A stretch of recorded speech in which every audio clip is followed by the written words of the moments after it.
आप जानना चाहेंगे कि सर कहां पर है, ये जो नए विद्यार्थी हैं उनको तो ये सारी बातें जाननी होंगी। आइए अब हम आपको बताते हैं। साथियों, आपके सामने the People's Republic of China ये आपको दिखाई दे रहा है। पीपल्स रिपब्लिक ऑफ चाइना के साउथ चाइना सी वाले हिस्से में यानी साउथ की तरफ आपको हांगकांग दिखाई पड़ता है। आपको थोड़ी हांगकांग की कहानी भी सुनाने का मन है साथियों। हांगकांग की कहानी जरूर सुने क्योंकि यह कहानी भी आपको मोटिवेशन देगी और कई बार गुस्सा दिलाएगी। यार चाइना जो कर रहा है ना, चाइना इतना बुरा भी नहीं है जैसे कर रहा है। अब हम बताते हैं क्यों। क्योंकि ना ये जो हांगकांग आपको दिख रहा है, असल में इस हांगकांग की आज की स्थिति देख करके तो लगता है कि बड़ा ही फास्ट फॉरवर्ड टाइप का कंट्री है। मतलब एक क्षेत्र है जहां पर बहुत ज्यादा प्रोग्रेस है, लोग एकदम धुआंधार स्पीड में काम कर रहे हैं, एकदम बढ़िया मेट्रो सिटी है, कॉस्मोपॉलिटन सिटी। हम थोड़ा साइड में हट जाए, लग जाएगी हमारे ना तो ये लोग बढ़िया से यहां पर रह रहे हैं, बढ़िया काम कर रहे हैं। हांगकांग जो है वो होता क्या था साथियों, 1997 तक हांगकांग असल में है तो बिल्कुल चाइना के नीचे है ना, चाइना के बिल्कुल नीचे लगा हुआ है। तो ये जो जगह पर लगा हुआ है ये दक्षिणी भाग चाइना का कहलाएगा। ये असल में 1997 तक ब्रिटेन के पास हुआ करता था। जब ये ब्रिटेन के पास हुआ करता था तो ब्रिटेन वाले इस जगह को अंत में 1997 में चाइना को सौंप करके गए कि लो बेटा इसे तुम अपने पास रखो। और अपने पास रखने के बाद में जब यहां पर पूरी तरह से लोकतंत्र बहाल हो जाए, तुम्हारी सरकारें चल जाएं, तो 50 साल तक तुम यहां पर उन्हीं मूल्यों का पालन करोगे जो हम अब तक करते आए हैं। चाइना ने कहा ओके हम कर लेंगे और इसी कारण से यहां पर वन नेशन टू स्टेट की थ्योरी दी गई। एक तो मेनलैंड चाइना और एक हांगकांग, इन दोनों में अलग अलग प्रकार की सरकारें चलाई गई। लेकिन चाइना को फिर एहसास हुआ कि यार हम क्या ब्रिटेन से झुक गए हैं, क्या हम ब्रिटेन की वजह से यहां पर दब रहे हैं क्या। चाइना ने पलटी मार दी। लास्ट ईयर 2020 में चाइना ने सारे रिकॉर्ड तोड़ दिए और रिकॉर्ड तोड़ने में एकदम आगे निकलते हुए चाइना ने यहां पर एक नेशनल सिक्योरिटी लॉ पास कर दिया। और उस लॉ के अकॉर्डिंग कुछ तथ्यात्मक बातें थी जिसके तहत सरल रूप से यह समझिए कि ज्यादा बोलना आजादी का निशान नहीं माना जाएगा। यानी कि आप अगर यह सोचते हैं कि आप अभिव्यक्ति के लिए आजाद हैं तो चुप रहिए, ट्विटर की तरह आपका भी अकाउंट बंद हो जाएगा, समझे। तो ऐसी स्थिति में हांगकांग के अंदर क्या हुआ जरा उसे समझिए। तो हांगकांग में हुआ यह साथियों कि जब हांगकांग ब्रिटिशर्स के अधीन था तो यहां की प्रेस दुनिया की स्वतंत्रतम प्रेसों के अंदर मानी जाती थी। यानी कि यहां पर जो प्रेस फ्रीडम इंडेक्स आया करता था वो दुनिया के अंदर 18वें नंबर पर था। रिपोर्टर्स विदाउट बॉर्डर के द्वारा 180 देशों के अंदर इसकी जो रैंकिंग आती थी वो 18वीं रैंकिंग थी। प्रेस फ्रीडम इंडेक्स में इसकी बेस्ट रैंकिंग। और इस साल 2020 में जब यह नियम लाया गया तो हांगकांग का प्रेस फ्रीडम इंडेक्स पहुंच गया 80वें स्थान पर। यानी कि हांगकांग के अंदर जो प्रेस की फ्रीडम है वो 80वें स्थान पर आ गई, क्योंकि हांगकांग के अंदर नया लॉ पारित कर दिया गया था। और वो कौन सा था? Hong Kong security law. और इस हांगकांग सिक्योरिटी लॉ को नाम दिया गया था नेशनल सिक्योरिटी लॉ। हम भैया यहां खड़े हो जाते हैं। तो नेशनल सिक्योरिटी लॉ यहां पर पारित किया गया और इस नेशनल सिक्योरिटी लॉ के अंदर यह कहा गया कि यदि कोई भी व्यक्ति चाइना के खिलाफ किसी भी प्रकार के ऐसे काम में पाया गया जो देश को विभाजित करता हो, या फिर ऐसे किसी काम में पाया गया जो कि गवर्नमेंट की फैसिलिटीज को डैमेज करता हो, या फिर ऐसे किसी काम में पाया गया जो कि टेररिज्म को बढ़ावा देता हो, या फिर दुनिया के किसी अन्य देश के साथ चीन को कमजोर करने के लिए तैयार पाया गया, तो इन चार बातों के आधार पर कौन कौन से, ये शब्द याद कर लेना, सेसेशन, सबवर्जन, टेररिज्म और कॉल्यूजन, इन चार टर्म के आधार पर अगर कोई भी व्यक्ति हांगकांग का हमें चाइना के खिलाफ कोई एक्शन लेता हुआ पाया गया तो भैया उसे हम नेशनल सिक्योरिटी लॉ के तहत जेल में डाल देंगे। तो भैया ये जो जिम्मी लाई हैं ये असल में इसी नेशनल सिक्योरिटी लॉ के तहत धर लिए गए हैं। इनको ये दोषी पाया गया कि इन्होंने ऐसा कार्य किया जिससे हांगकांग की चाइना के साथ जुड़े रहने की स्थिति कमजोर हो रही है। तो ऐसी स्थिति में इन्हें दोषी पाया गया कि इन्होंने चाइना से इसे अलग करने का यानी सेसेशन करने का काम किया है, इसलिए इन्हें जेल में डाल दिया जाए। तो जिम्मी लाई जेल में चले गए, अखबार बंद हो गया, एप्पल डेली बंद हो गया। गया। तो कहानी को फिर से दोहराते हैं। कहानी कहां से शुरू होती है, जहां से शुरू हुई वहीं लेके चलते हैं। कहानी कुछ यूं है भैया कि जो हांगकांग है, ये हांगकांग ब्रिटेन के अधीन कैसे था, पहले यह समझने का प्रयास करते हैं। कहानी बड़ी रोचक है, पानी पी के सुनाएंगे ताकि बढ़िया से हम सबको गरिया सकें। पानी पी पी के गरियाने का मन कर रहा है, थोड़ा पानी पी लें फिर आपको बताते हैं। हाँ जी सुनिए।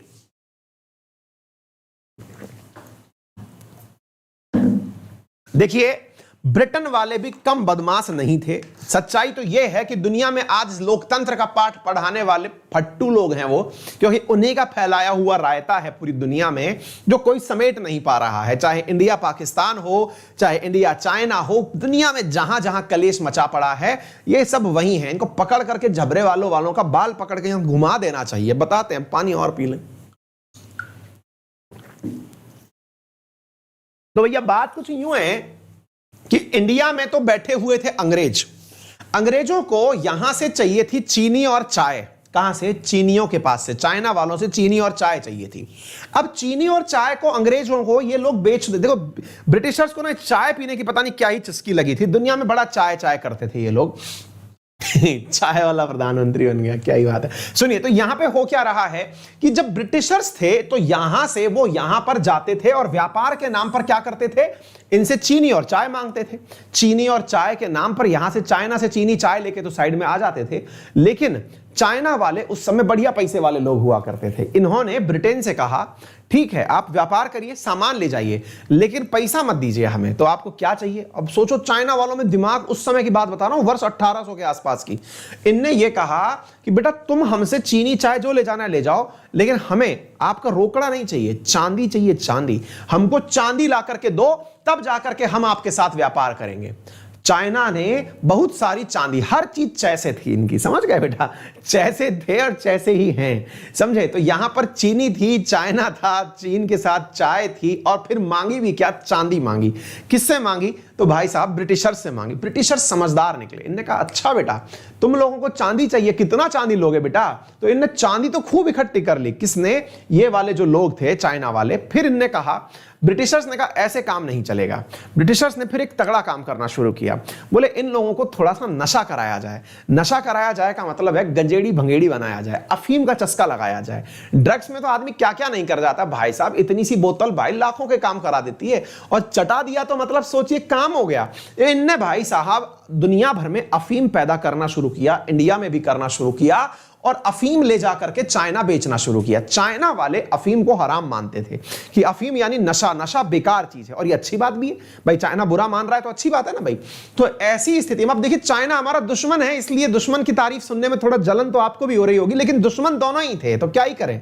तो ऐसी स्थिति में साहब यहां अफीम पहुंचाई गई। अफीम पहुंचाई गई तो यहां का राजा बोला कि भाई साहब अफीम नहीं दोगे आप हमें? तो इनने कहा अरे महाराज लेके तो देखो, सब मस्त हुए घूमेंगे। भाई साहब चाइना के अंदर सरकारों ने मना करी, लेकिन राजा ने मना करी, लेकिन अंग्रेजों ने यहां अफीम का चस्का लगा दिया लोगों को, दाएं बाएं कर कर आकर के। लोग अफीम के लालच में इतने आ गए कि वो अंग्रेजों के पक्ष में हो गए, और अंग्रेजों के पक्ष में होने के बाद में यहां पर साथियों जो राजा था वो अंग्रेजों से युद्ध करने के लिए जब आह्वान किया तो भाई साहब उसकी सेना में ताकत ही नहीं बची थी, सब नशे में बंद पड़े थे। और ब्रिटेन वाले इसको यानी चाइना के साथ हुए ब्रिटेन के पहले युद्ध को जीत गए, और उसे ही हम कहते हैं प्रथम अफीम युद्ध। याद रखिएगा, यह बहुत बार इतिहास में पूछा जाता है, अफीम युद्ध क्या है? अफीम युद्ध यही है। और यह कब लड़ा गया था? तो 1839 से 1842 के बीच में लड़ा गया था, ठीक है ना। तो प्रथम अफीम युद्ध जो है वो चीन और ब्रिटेन के बीच हुआ था। और आपको जानकर हैरानी होगी साथियों कि इस युद्ध के दौरान एक ट्रीटी हुई थी, और उस ट्रीटी का नाम था नानजिंग ट्रीटी। उस ट्रीटी का नाम था नानजिंग ट्रीटी। और इस नानजिंग ट्रीटी के अंदर मेरे प्यारे साथियों चाइना ने अपना एक हिस्सा हार करके ब्रिटेन वालों को दे दिया था, और उसी हिस्से का नाम हांगकांग था। क्या आप याद रख लेंगे? उसी हिस्से का नाम हांगकांग था। तो असल में हांगकांग क्या है? हांगकांग असल में था चाइना का ही, लेकिन ब्रिटेन वालों ने 1839 में युद्ध में इसे जीता था। किस युद्ध में जीता था? तो प्रथम अफीम युद्ध में जीता था, और प्रथम अफीम युद्ध में जीत करके नानजिंग ट्रीटी के माध्यम से इसे जीता था। ऐतिहासिक रूप से इसे याद रखिएगा। तो हांगकांग का इतिहास बहुत पुराना है। इसके साथ साथ फिर अब अफीम का चस्का लग गया, अब बेचारा राजा फ्रस्ट्रेट रहने लगा, फ्रस्ट्रेशन में वो फिर अंग्रेजों से लड़ने लगा, अंग्रेजों से लड़ाई आगे भी चली और फिर 2 अफीम युद्ध और हुए साथियों। और जो फिर 2 अफीम युद्ध हुए उनमें से एक 1856 में हुआ और एक 1898 में हुआ। इन दोनों अफीम युद्ध में यहां के आसपास के जो और आइलैंड थे उन्हें भी ऑक्यूपाई कर लिया, ब्रिटेन वालों ने चाइना से छीन लिया और एक वृहद हांगकांग का निर्माण किया गया। तो हांगकांग के जितने भी आइलैंड दिखाई पड़ते हैं वो आइलैंड सारे के सारे ब्रिटेन वालों ने युद्ध में जीते हुए हैं। 1898 में जब युद्ध जीता ब्रिटेन, तो इसने चाइना से जब ये आइलैंड लिए तो ये कहा कि आप हमें ट्रीटी की संधि के रूप में 99 साल के लिए हमें ये आइलैंड दोगे। यही कारण है साथियों कि 1997 तक के लिए ये आइलैंड किसके पास होने तय कर दिए गए? ब्रिटेन के पास तय कर दिए गए। यही कारण है कि 1997 में यानी 1997 के अंदर ब्रिटेन का वो 99 साल का लीज हांगकांग से समाप्त हुआ और वापस ये जो जगह है ये चाइना को लौटा दी गई। तो ब्रिटेन इतना समझदार नहीं था कि ये जमीन लौटा दे, एक लीज पर डील हो रखी थी कि 99 साल बाद ये लौटाया जाएगा, तो लौटा दिया गया। इस बीच में यह जगह नहीं भी लौटाई जाती, लेकिन वर्ल्ड वॉर 1 ने ब्रिटेन के सपनों पर पानी फेर दिया, क्योंकि ब्रिटेन की हालत यह नहीं बची कि वो अपने ही क्षेत्र पर कब्जा रख पाएगा। वर्ल्ड वॉर 1 में कहते हैं ना कि रावण का भी अंत हुआ था, तो ब्रिटेन वो रावण था जिसका अंत तो तय था और अंत इतना रह गया है कि अब उसके साथ जुड़े हुए देश भी अपनी आजादी चाहते हैं। स्कॉटलैंड अपनी आजादी चाह रहा है, न्यू साउथ ये क्या कहते हैं इसको, उत्तरी आयरलैंड अपनी आजादी चाह रहा है, हर कोई खिंद भिन्न है और इतना सा आइलैंड जैसा देश बचा है। तो मतलब यह है साथियों कि यहां से जो प्रथम विश्व युद्ध हुआ और उस प्रथम विश्व युद्ध के दौरान ब्रिटेन ने जो अपनी पकड़ खोई, उसके बाद से यह 1997 में हांगकांग चाइना को दे दिया गया। तो अब थोड़ी सी सिंपैथी आपकी चाइना के साथ भी जुड़ गई होगी। आप लोगों को अब यह जरूर लग रहा होगा कि फिर तो सर चाइना गलत कैसे हो सकता है, क्योंकि चाइना ने हांगकांग को अपने पास वापस पाया है और चाइना को बुरा लगेगा अपने ही लोगों की उस तरफदारी को देख करके जो अब अंग्रेजी भाषा बोलते हों, जो अंग्रेजों की हिमायत करते हों, जो अमेरिका के पक्ष में बोलते हों। तो ऑब्वियस सी बात है साथियों, ये तो बुरा लगेगा। तो अब देखने की बात यह है कि आप वर्तमान परिप्रेक्ष्य में ये सारी बातें देखते हैं या पाश्चात्य परिप्रेक्ष्य में देखते हैं, ये आपके ऊपर है। मैंने आपको दोनों बातें बता दी, मेरा काम दोनों स्टैंड देना है, सक्सेसफुली मैं उसको देने में कामयाब हुआ।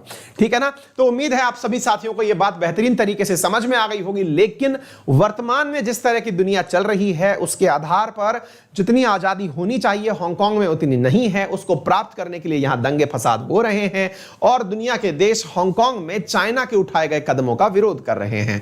और इसी स्थिति में जो एप्पल डेली अखबार है इसका बंद होना यह दुनिया के अंदर एक और माहौल क्रिएट कर रहा है कि हांगकांग जो है वो चाइना के द्वारा इलीगल रूप से कब्जाया हुआ है। उम्मीद है यहां तक आप लोगों को बात समझ में आ गई होगी। क्लियर है?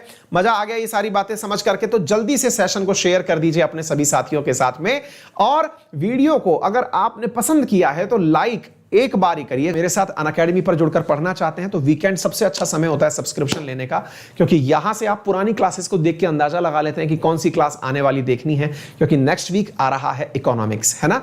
तो एसएससी ग्रेड के अंदर तो इकोनॉमिक्स आ रहा है। कोर्स लेने के लिए आप अनअकैडमी लर्निंग ऐप को मोबाइल में इंस्टॉल करें गूगल प्ले स्टोर से, और इंस्टॉल करने के बाद में फोन नंबर से अपने आप को रजिस्टर करें। 1 साल की फीस 6500 रुपए है। रेफरल कोड अंकित 10 लगाने पर 5850 में आपको मिल जाती है। जल्दी से सेशन को परचेज कर लें, क्योंकि भविष्य में ये महंगा होने वाला है। और हाँ, एक बात और मैं आपको बता देता हूं, आप लोगों के लिए हमारे द्वारा कल यानी 10 बजे, कल 10 बजे टेस्ट लिया जाएगा, तो उसमें आपका स्वागत रहेगा। आरएनए का टेस्ट होगा, बढ़िया से पढ़ के आपको आना है। फिलहाल के लिए इतना ही। अपना ख्याल रखें, बड़ों का सम्मान करें, छोटों को प्यार दें और अपना व्यक्तित्व इस प्रकार से विकसित करें कि महिलाएं आपके साथ सुरक्षित महसूस करें। बहुत बहुत धन्यवाद। Thank you so much.